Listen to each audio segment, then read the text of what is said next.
small panel within, maybe 5 days. So, it's a lot. Mm-hmm. And then with those kinds of turnaround times for customers, I mean, what sort of impact does it have if a sample fails or if you don't actually get enough reads? Obviously, that has a knock-on effect. Yeah, it's bad. If the sample fails outright, well, if the quant if there's not enough DNA to start, then we'll go back and try to cut more slides and do another extraction, and that's fine. That takes another day or two.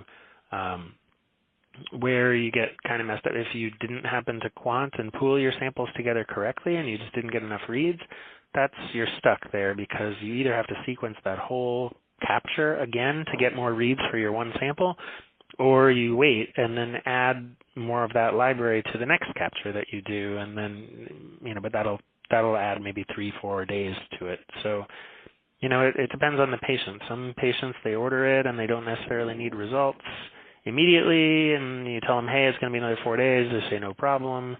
Other people, it's a big problem.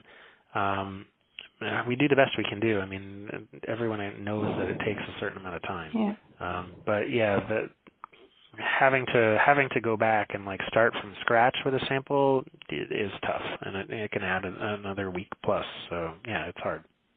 I mean, some of the patients are really sick.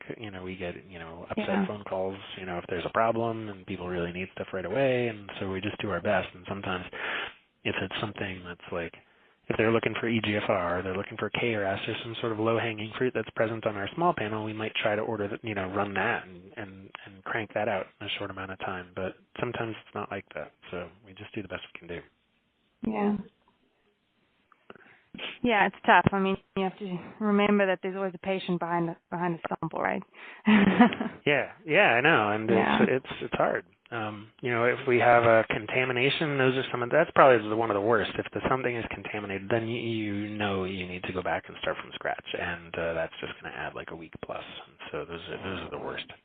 Mm-hmm. And you might have destroyed the sample in the process. So those are the worst. Yeah. Wow, you've given us a lot to think about.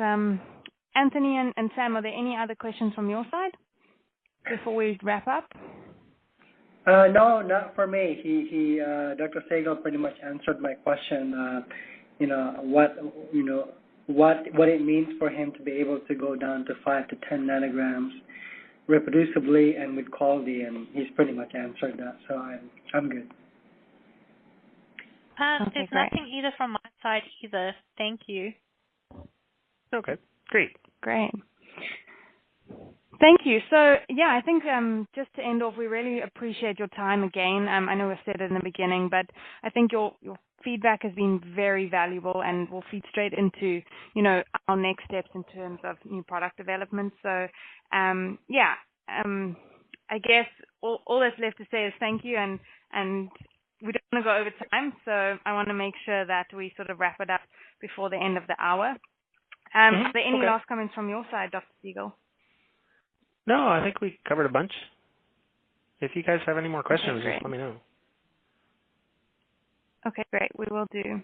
Thank you very much, and have a good rest of your day. All right, you too. Thanks. Okay, bye-bye. Perfect. Okay, bye. Great. Bye, everyone. Bye. Bye, guys. Bye-bye.